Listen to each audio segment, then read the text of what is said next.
Unlike the situation in Yangzhou and Yizhou, Liangzhou had a large number and complex composition of forces, with the larger ones including Ma Chao stationed in Huaili, Han Sui occupying Jincheng, and others like Zhang Heng, Liang Xin, Yang Qiu, Li Can, Ho Xuan, Cheng Yin, Ma Wan and Cheng Yi. Other smaller forces, such as the leaders of D ethnic The, Yang Qian Wan and Argui, as well as the rebels Liu Xiong, Jin Fu, were even more numerous. Ma Chao and Han Sui's relationship with other military groups was neither up and down subordination like Sun Quan and Xu Xie, nor complete antagonism like Liu Zhang and Zhang Lu, but rather unity and cooperation at times and mutual annexation at others.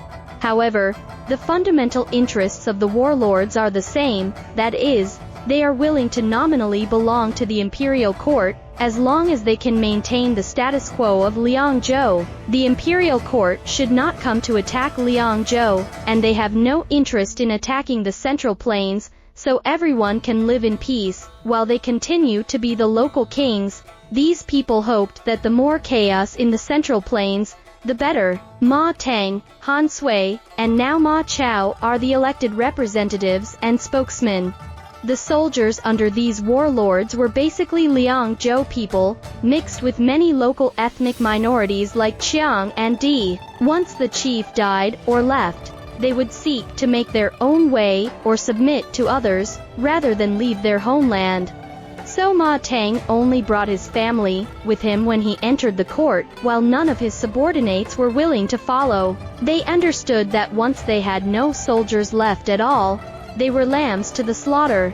So when faced with the imperial court's call for troops, and Cao Cao's lure of a high-ranking post, those who couldn't make it tended to hesitate, while the establishment would definitely refuse.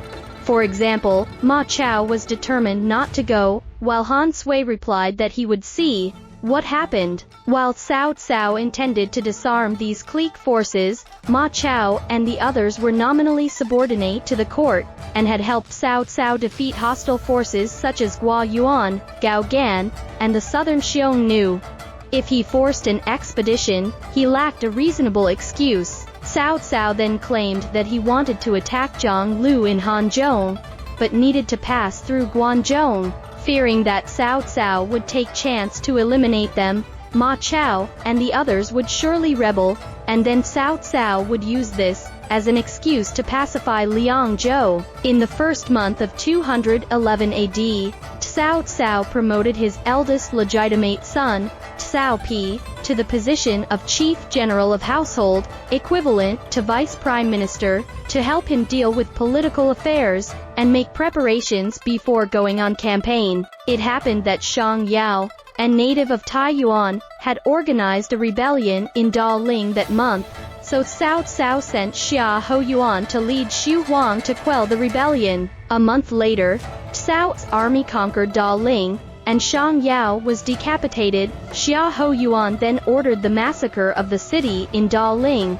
In March of the same year, the news came back to Ye Cheng that Cao Cao had ordered Zhong Yao to oversee the crusade against Zhang Lu, and had Xia Hoyuan and Xu Huang, who were still in Daling, move into Guangzhou to join Zhong Yao. After hearing the news, the warlords of Liangzhou were really terrified that Cao's army was going to pass through their territory. At the instigation of Ma Chao and Han Sui, dozens of armies, including Ho Xuan, Cheng Yin, Yang Qiu, Li Can, Zhang Heng, Liang Xin, Cheng Yi, and Ma Wan, announced to rebel at the same time. They gathered more than 100,000 soldiers, a mix of Han and Qiang people, to guard the Tong Pass and strictly prevent Cao's army from entering Guangzhou. Many counties in Guangzhou, including Hangnong Commandery, responded, and the whole land of Guangzhou was instantly thrown into chaos. A large number of people fled into Hanzhong through the Zhuwu Valley to avoid war.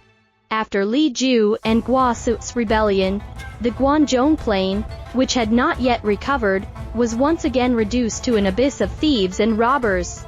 Cao Cao ordered Cao Ren to lead all of his generals and head for Tong Pass first.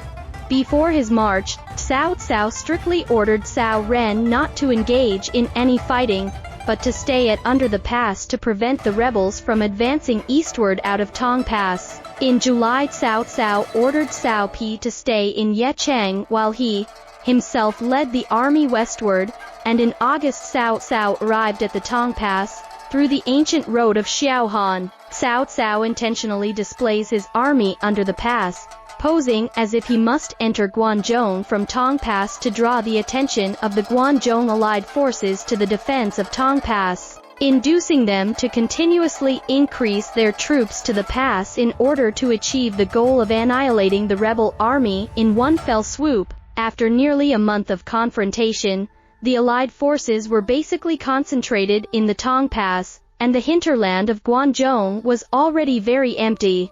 Cao Cao then secretly sent Xu Huang and Zhu Ling with 4,000 soldiers to Puban, then crossed Yellow River to enter Guanzhong. Because he was afraid of being discovered by Ma Chao and the others, Cao Cao made an agreement with Xu Huang before the trip, that when Xu Huang's army reached Puban, Cao Cao would then lead his main force to cross the river from Fengling Ferry, and that the two armies crossed the river westward, and at the same time, Ma Chao stood on the Tong Pass, and saw the main force of Cao Cao's army crossing the river, which made him realize Cao Cao's intention of trying to enter Guanzhong from Puban, so he ordered Liang Xing to lead his own troops of more than 5,000 men to go and seize the Puban ferry. However, Ma Chao did not expect that Cao Cao would play a masterstroke of crossing the river at the same time. Liang Xing, who was prepared to attack Cao's army when they were crossing the river, only realized after reaching Puban that Xu Huang, Zhu Ling and others had already occupied the west bank of the river. Liang Xing was then easily repulsed by Xu Huang, who was waiting for him to be ready to attack, and the Cao Cao army's vanguard succeeded in entering Guanzhong. In this battle, Cao Cao first pretended to attack Zhonglu, forcing the warlords in Guanzhong to rebel, and then stood firm and refused to fight to drain the enemy's morale. Then he pressed his mighty army under the Tong Pass, luring the enemy to increase their troops. And finally he pretended to attack from the east but actually from the north, circled around the Tong Pass and marched into Guanzhong.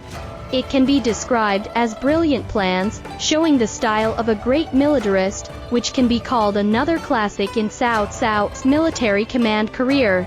Originally, everything was perfect, and the 10 generals of Guanzhong together were no match for Cao Cao when it came to military tactics. However, at the age of 57, Cao Cao, who was trolling again, he ordered his army to cross the river first, while he himself stayed on the south bank with more than 100 guards, including Xu Chu, to check the back. But just then, Ma Chao suddenly led over 10,000 men to rush out from Tong Pass.